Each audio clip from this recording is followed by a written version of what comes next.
Sabi nila, kapag may isang OFW na umaalis, may isang pamilyang umaasang giginhawa ang bukas. Pero sa likod ng bawat sweldong ipinapadala, may pagod, may luha, at may pangungulila. Ito ang kwento ni Mary. Saudi Arabia, lugar na di pinangarap, ngunit dito siya dinala ng tadhana at kapalaran. Iniwan ng pamilya para sa kanilang kinabukasan. Nagtitiis ng pagod, puyat at pangungulilang di maiwasan. Isang umaga'y nagpaalam sa kanyang pamilya, habang yakap ang mga magulang, mga anak at kanyang asawa. Bitbit niya lamang ay dasal at konting pag-asa. Sa eroplanong lilipad sa bansang di pa niya nakikita. Hindi madali ang unang mga araw, bagong wika, bagong mundo ang kanyang natatanaw. Pangungulila'y madalas siyang bisitahin sa gabi, ngunit kailangan niya pa rin isang tabi. Sa bawat tawag ng pamilya mula sa Pilipinas, nawawala kahit paano ang bigat niyang dinaranas. Kapag naririnig ang boses ng mga mahal sa buhay, parang may bagong lakas na sa kanya umaalalay. Pikit matang ginagawa kahit gaano kabigat ang trabahong nakaatang, para lang makasapat sa bawat pangangailangan ng kanyang mga mahal sa buhay. Buong lakas sa iaalay para lamang magkakulay ang mga pangarap niya na unti-unting binubuo. Sa bawat sakripisyo ay muling pinupuno, kahit may lungkot at luhang tahimik na tumutulo. Mananatiling matatag, wala sa plano ang sumuko.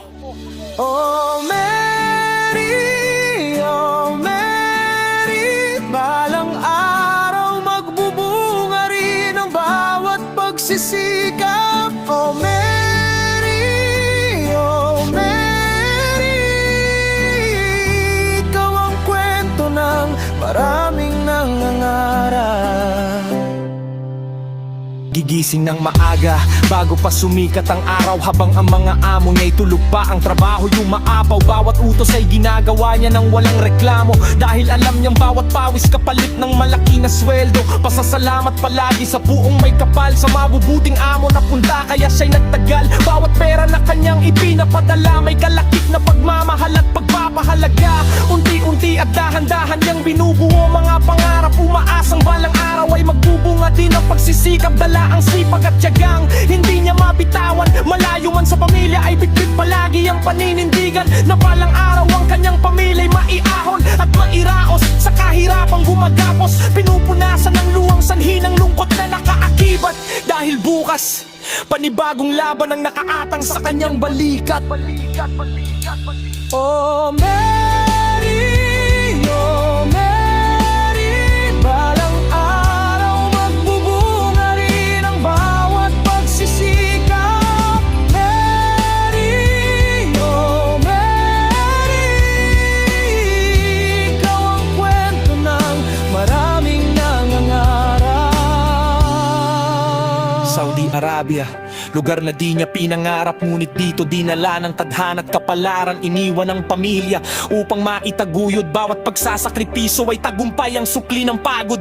Ito ang lugar na kahit minsan hindi niya pinangarap, ngunit dito siya hinila ng mapaglarong tadhana. Pagod, pawis, puyat at pangungulila, araw-araw niyang kinakalaban, pero ni minsay di sumagi sa isipan ng sumuko. May pamilya siyang paghuhugutan ng lakas, ang loob na kailanmay di mapipigtas. Pangarap ang kanyang sandigan, pananampalataya at pananalig sa taas.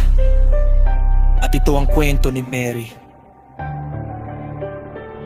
Kagaya lamang din ng karamihan sa ating mga kababayan na sa ibang bansa'y itinaya ang kapalaran. Kung marami ang pangarap, mas marami kang pagdadaanan. Mapaglaro ang kapalaran, paulit-ulit tayong susubukan. Mawawala ka sa balanse, mawawalan ka ng tiwala, pero kung ang Diyos ay iyong kasama ay malabo kang masira. Kagaya na lamang ni Mary. Oh Mary,